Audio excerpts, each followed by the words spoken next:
다시 시작된 지호 씨의 하루. 오늘은 제법 컨디션이 좋습니다. 움직일 때마다 통증이 느껴지는 건 어쩔 도리가 없지만요. 작은 일손이라도 보태야 마음이 한결 편하다는 지호 씨. 사람들은 늘 묻곤 합니다. 많이 먹으니 살이 찌는 것 아니냐고요. 변명같이 들릴 걸 뻔히 알지만 지호 씨는 이런 의심들이 너무 억울합니다. 늘 지켜봐온 가족들 역시 마찬가지죠. 많이는 안 먹는데 자꾸 이래 살이 찌고 허리 아프다 하고. 난 막 걱정되는 게 이 살이 찌면 또 합병증이 오잖아 또. 뭐 당뇨도 오고 뭐 합병증 올까봐 이제 겁나지. 계속 네가 이래 되면은 나중에 가면은 우울증 이런 것도 올 수 있다. 그치. 그거 하면은. 지금이야. 난 그게 염려가 되는 거야. 지금이야 약간 아직 좀 밝고 낙천적한데. 모두가 더는 이 상태로 버틸 수 없다는 걸 알고 있습니다. 저 운동 동네 한 바퀴만 돌고 올게요. 동네 산책을 나서는 지호 씨. 그녀라고 다이어트를 하기 위해 노력을 안 해본 건 아닙니다. 효과가 있다는 각종 식이요법은 기본이고 운동, 다이어트 보조제까지. 그러나 날이 갈수록 체중은 더 늘어만 갔습니다. 한 15분 정도 걸으려고 해요. 이제 좀 살이 있다 보니까 무릎도 좀 많이 아프고 이제 허리도 이제 많이 걸으면 허리가 좀 많이 아파요. 통증 때문에 15분을 넘기기 힘든 산책길. 하지만 지호 씨는 조금이라도 도움이 될까 매일 걷습니다.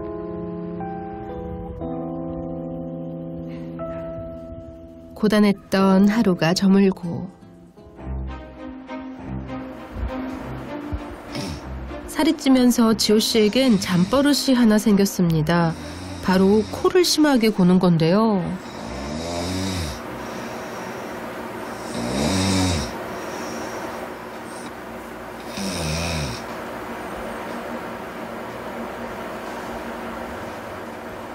갑자기 숨이 멈춥니다.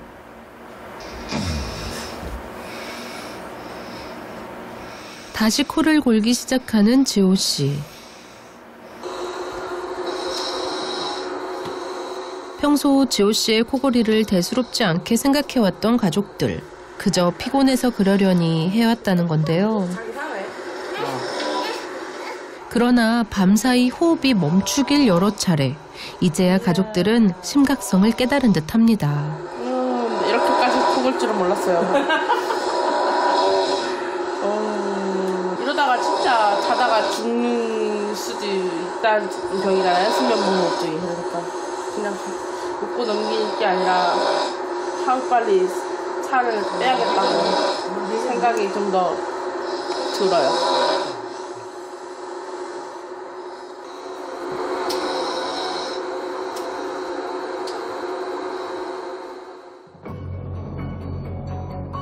정확한 현재 상태를 파악하는 것이 급선무.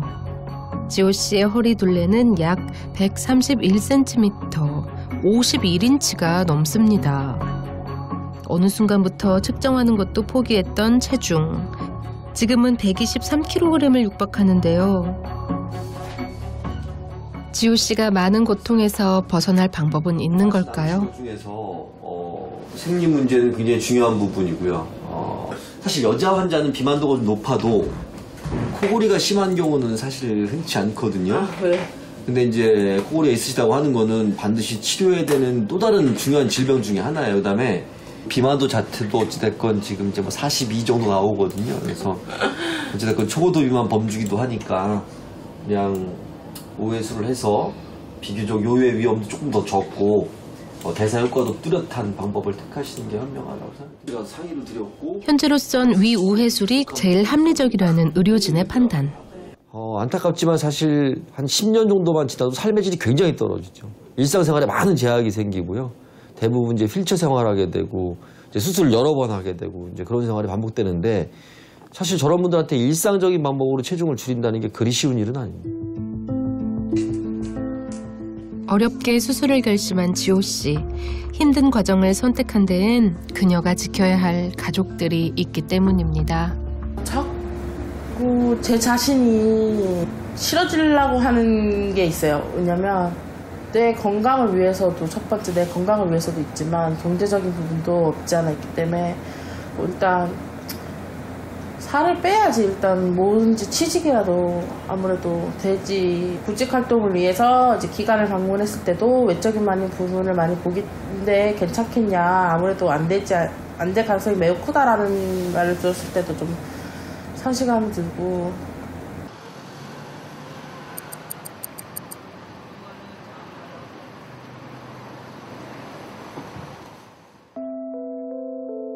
디스크로 여러 번 수술대에 올라야 했던 지난 날과 달리 새로운 세상을 꿈꾸며 수술실로 향한 지호 씨.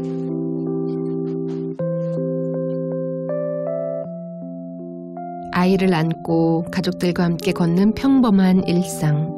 지호 씨가 바라는 꿈은 이렇게 소박하지만 닿을 수 없는 곳에 있었습니다. 이 시간이 지나고 나면 그 꿈에 한 발짝 더 다가설 수 있지 않을까요? 비만도가 높고 또 생리불순도 꽤 심각한 상황에서 이제 위를 좀 작게 만들고 소장을 이어붙이는 이제 그런 수술을 개복이 아닌 복강경으로 할 생각입니다.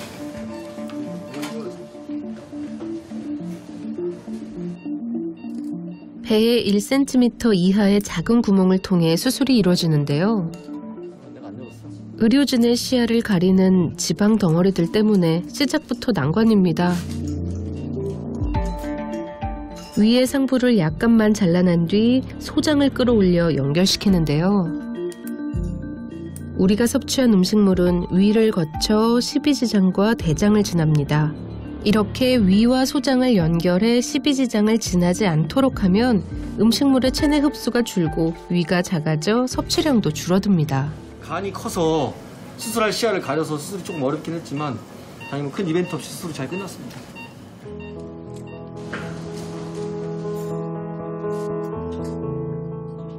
의료진의 몫은 여기까지. 수술은 무사히 끝이 났지만 건강한 체중 감량을 위한 지호 씨의 노력은 이제부터 시작입니다.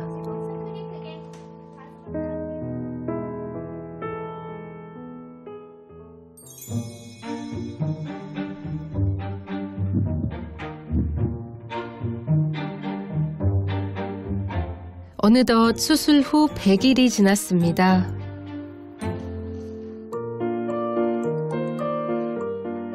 지호 씨를 다시 만난 건 한 지역의 복지기관. 어떤 모습으로 변했을지 무척 기대가 되는데요.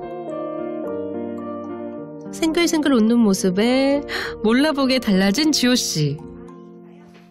네, 건강가정 다문화센터고요. 이제 선생님들께 하시는 일 도와서 보조 역할을 하고 있어요. 달라진 건 외모뿐만이 아니었습니다. 매번 면접의 문턱에서 좌절을 맛봐야 했지만 이젠 어엿한 직장 생활을 하게 된 겁니다. 오늘 아침에 몸무게 쟀을 때가 91kg. 그러면 32kg 정도 빠진 것 같아요. 왜냐면 123kg 했으니까. 수술 이후 식단 조절이 무엇보다 중요한 위우해술. 저탄수화물과 고단백질 식단을 철저히 지키고 운동을 병행한 덕에 100일 만에 32kg을 감량할 수 있었습니다. 버리려고 했지만 남겨둔 옷이 있어요. 예전에 입던 옷들. 많이 버리긴 했는데 몇 개는 소장용으로 갖다 놨어요. 소장용이요? 네. 내 등치가 있다.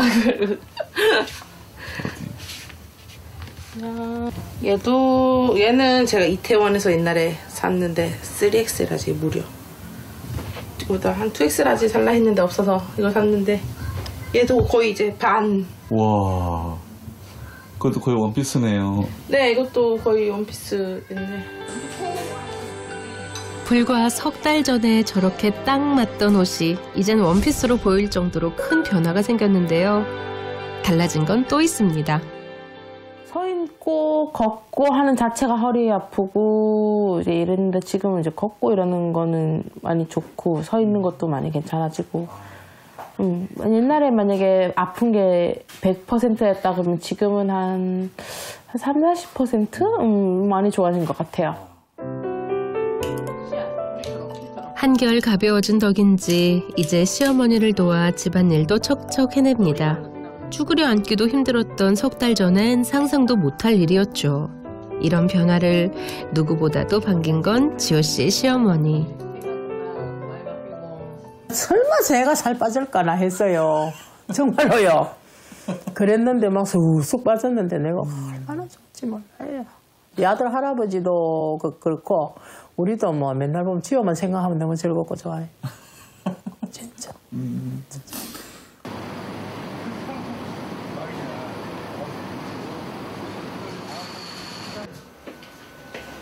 정기검진을 위해 수술 이후 처음 병원을 찾았습니다. 수술 후 6개월간은 식단 조절 등 철저한 관리가 필요한데요. 그동안 이런 과정들이 잘 유지되고 있는지 확인이 필요한 시점인 거죠. 여기 이제 빨간 수치가 뜨면 문제가 있는 거거든요. 단 한 개도 없는 거죠. 또 평균적으로 대개 한 3개월째 자기 체중에서 한 20% 정도 빠지거든요. 근데 환자분은 뭐 사실 그 이상 체중 감량이 되고 철분도 부족하지 않고 칼슘도 잘 유지되고 간 기능은 다 정상화되고 콜레스테롤 수치 다 정상화되고 사실 기대했던 것보다 굉장히 좋은 경과를 취하고 있습니다. 남들과 같은 일상을 꿈꾸는 지호 씨. 그냥 살이 좀 더 빠져서 삶의 질이 좀 더 향상이 돼서 또 취직도 지금 공공근로라 짧게 하지만 더 좋은데 취직도 되고 경제적인 활동을 하면서 한 아이 엄마로서 워킹맘으로서 잘하고 싶어요. 그 꿈을 응원합니다.